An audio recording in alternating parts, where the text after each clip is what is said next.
میرا مفتی صاحب سے سوال یہ ہے کہ اسلام میں دو ہی عیدیں ہوتی ہیں، مگر 12 ربیع اول کو عید الميلاد النبی کیوں کہا جاتا ہے؟ سب سے پہلی بات تو یہ ہے کہ یہ جو جواب سوال میں خود ہی کہہ دیا، اور عام طور پہ لوگ کہہ بھی دیتے ہیں کہ اسلام میں دو ہی عیدیں ہوتی ہیں۔ جی، تو تیسری عید کہاں سے ہے؟ تیسری عید کہاں سے آ گئی؟ یا ربیع الاول شریف کو جو ہے وہ عید کا دن کہنا کیسا ہے 12 تاریخ کو؟ تو یہ بات ہی بنیادی اعتبار سے غلط ہے کہ اسلام میں فقط دو عیدیں ہیں، ایسا نہیں ہے۔ دو عیدیں اصل میں یہ ان دو دنوں کے بدلے ہمیں عطا ہوئی ہیں کہ جو زمانہ جاہلیت میں کفار کا ایک طریقہ کار تھا کہ وہ 2 دن جمع ہوتے تھے سال میں، اور اس میں کھیل کود وغیرہ کرتے تھے۔ تو نبی پاک صلی اللہ علیہ وسلم نے صحابہ کرام علیہم رضوان سے یہ ارشاد فرمایا کہ اللہ پاک نے اس کے بدلے تمہیں 2 دن عطا فرمائے۔ تو وہ 2 دن یوم الفطر یعنی عید الفطر اور عید الاضحیٰ کا دن تھا۔ لیکن اس کا معنی یہ نہیں ہے کہ اس کے علاوہ کوئی عید کا دن ہے ہی نہیں۔ بہت سارے دلائل اس پر عقلی اور نقلی اعتبار سے یہ موجود ہیں، یعنی کتاب و سنت سے بھی موجود ہیں اور عقل کے اعتبار سے بھی موجود ہیں۔ ہم خود ہی دیکھ لیں کہ کیا ہم صرف یہ 2 دن ہی جو ہے اس کو عید کا دن کہتے ہیں، بلکہ ہمارے یہاں جو عید الفطر کا دوسرا دن ہوتا ہے اس کو بولتے ہیں یہ دوسری عید ہے، تیسرا دن ہوتا ہے تو اس کو بولتے ہیں یہ تیسری عید ہے۔ تو خود ہی تو ہم اس کو دوسری عید تیسری عید یہ کہہ رہے ہوتے ہیں۔ اسی طرح بقرہ عید کے اندر بھی اسی طرح کے الفاظ استعمال ہوتے ہیں۔ جب کوئی خوشی حاصل ہوتی ہے، خوشی کا دن ہوتا ہے، تو کہتے ہیں آج تو میری عید ہو گئی، آج تو میرے لیے عید کا دن ہے۔ عرب دنیا کے اندر جب آپ جائیں گے تو وہاں پر جو ان کی آزادی کا دن ہوگا تو اس کو یہ بولتے ہیں عید الوطنی، یعنی وطن کے آزاد ہونے کے دن کا یہ نام رکھتے ہیں عید، کہ اس دن خوشی حاصل ہوئی۔ تو عید بنیادی اعتبار سے اس دن کو کہا جاتا ہے کہ جو وہ خوشی کے جو لوٹ کر آئے، عید کا معنی ہے وہ خوشی جو لوٹ کر آئے۔ تو یہ تو ایک لغوی اعتبار سے اور ایک سمپل مثالیں ہو گئیں۔ باقی اس کے علاوہ یہ کہنا کہ 2 ہی عیدیں ہیں، یہ بنیادی اعتبار سے احادیث طیبہ کے اور قرآن کی نصوص کے خلاف ہے۔ نبی پاک صلی اللہ تعالیٰ علیہ وسلم کا واضح فرمان یہ موجود ہے کہ آپ نے ارشاد فرمایا کہ جمعہ یہ مسلمانوں کا عید کا دن ہے۔ جمعے کے دن کو نبی پاک صلی اللہ علیہ وسلم نے عید کا دن قرار دیا۔ تو اب پورے سال کے اندر 52 جمعہ آتے ہیں، تو یہ الگ جو ہے وہ جو ہے عید کے دن ہو گئے۔ تو اتنی ساری عیدیں تو خود نبی پاک صلی اللہ تعالیٰ علیہ وآلہ وسلم نے بیان فرمائی۔ یہ مسند احمد اور کئی کتابوں کے اندر حدیث پاک موجود ہے۔ اسی طرح صحیح بخاری شریف کے اندر یہ حدیث پاک موجود ہے کہ حضرت سیدنا عمر رضی اللہ تعالیٰ عنہ سے یہود کے ایک شخص نے یہ عرض کی کہ اے امیر المومنین، آپ کے قرآن کے اندر ایک ایسی آیت ہے کہ اگر یہ ہم گروہ یہود کے اوپر نازل ہوتی تو ہم اس دن کو عید کا دن بنا لیتے۔ تو حضرت عمر رضی اللہ تعالیٰ عنہ نے اس سے پوچھا کہ وہ کون سی آیت ہے؟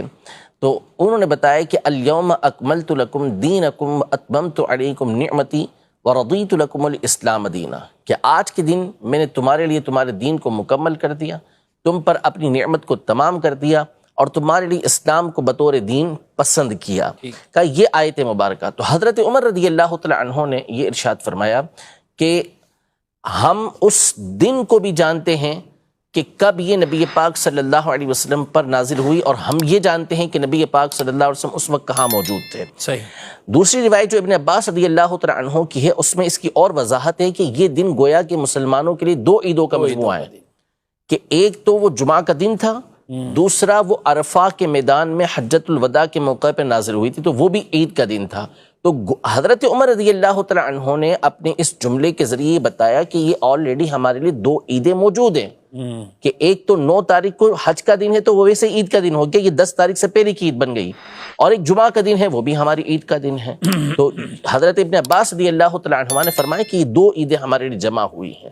تو یہ جمعہ کا دن الگ عید ہو گیا اس میں، اور ساتھ ہی ساتھ 9 تاریخ یہ الگ عید ہو گئی۔ اسی طرح قرآن مجید فرقان حمید کی مشہور آیت مبارکہ ہے کہ حضرت سیدنا عیسیٰ علیہ نبینا و علیہ السلام سے جب ان کے ساتھیوں نے یہ کہا کہ آپ اللہ کے پاک کی بارگاہ میں یہ دعا کریں کہ اللہ پاک ہمارے اوپر آسمان سے دسترخوان کو نازل فرمائے، تو حضرت عیسیٰ علیہ السلام نے ان سے گفتگو کے بعد اللہ پاک کی بارگاہ میں یہ عرض کی کہ ربنا انزل علینا مائدۃ من السماء، کہ اے اللہ ہم پر آسمان سے تو دسترخوان کو نازل فرما، تکون لنا عیدا لاولینا و آخرینا، تاکہ یہ دسترخوان کا اترنا ہمارے لیے اور ہمارے بعد والوں کے لیے یہ عید کا دن بن جائے، یعنی اللہ پاک کی طرف سے نعمت نازل ہو رہی ہے تو اب وہ ہمارے لیے تو عید ہے ہی، ساتھ ہی ساتھ جو بعد میں آنے والے افراد ہیں ہمارے، تو ان کے آبا و اجداد کے اوپر یہ نعمت ہو رہی ہے تو ان کے لیے بھی وہ عید کا دن قرار پائے گا۔